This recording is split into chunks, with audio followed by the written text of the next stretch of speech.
As you know, Mr. Secretary, we're seeing a heartbreaking humanitarian crisis in four countries: Nigeria, Somalia, South Sudan, and Yemen, the so-called four famines humanitarian crisis. You may recall that on March 23rd, I handed you a letter signed by 10 members of this committee asking the Department of State to implement an urgent and comprehensive diplomatic surge to address political obstacles that are preventing the delivery of food and humanitarian supplies to these countries, each of which have their own complexities and challenges. Since then, this committee has passed my resolution, Senate Resolution 114, calling for the very same thing. Sadly, in the meantime, the humanitarian situations in many of these places have only gotten worse. Can you provide this committee with an update of what specific steps the Department of State has taken to address the political obstacles that are preventing the delivery of food and medicine in these four countries? Well, we have had discussions with the United Nations people as well to get their perspectives. We've worked with some other partners in the region and are, again, on this issue, we're trying to elicit participation by others, have others bring their own capacity as well.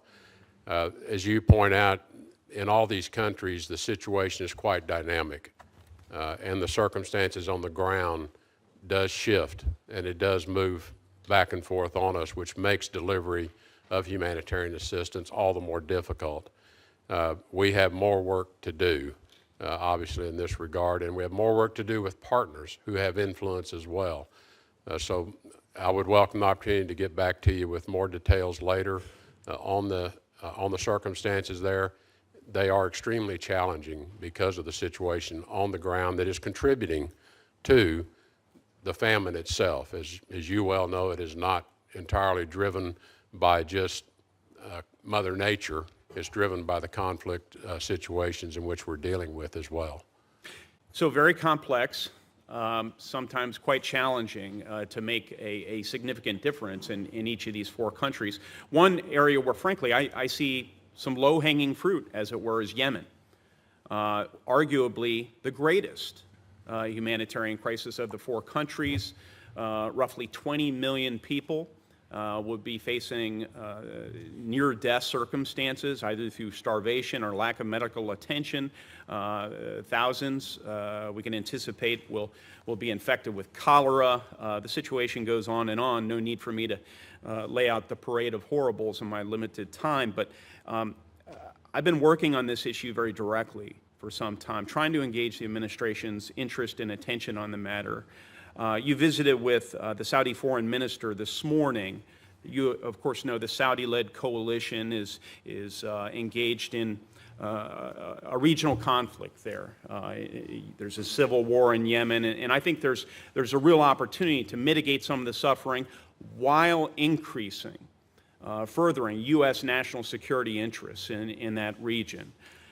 Were there any specific steps that you asked of the Saudis this morning with respect to improving the humanitarian situation in Yemen? For example, there are 4 cranes in the major port of Hodeidah in Yemen, where 80% of the incoming food and other supplies are typically delivered. Those cranes, paid for in large measure by U.S. taxpayer dollars, have not been delivered. Was that or anything else brought to the foreign minister's attention, sir? We've held a quint on the Yemen situation. I've been in discussions with the Crown Prince of the Emirates. I had a fulsome meeting with him and with the Saudis. The issue in the port of Hodeidah is it is controlled today by the Houthi rebels. We have evaluated how do you get the aid delivered and then not have it stolen, which is what's happening. And so we're working on how to open up a secure delivery mechanism as well. We are actively working it. I'm very familiar with the situation with the cranes. We're very familiar with the situation of turning the operation of the port over to perhaps the United Nations. We're working through all of these in a very specific way to ensure that if we deliver aid, it ends up to the people that need it. I have some comebacks. Regrettably, I'm out of time, which is how this works. So I will yield back. I'm happy to continue this with you offline. Thank you, Mr. Secretary. Please call me. And I really appreciate your pursuit of these issues prior to today's vote. And, I mean, I know you've had conversations about that and look forward to that outcome. So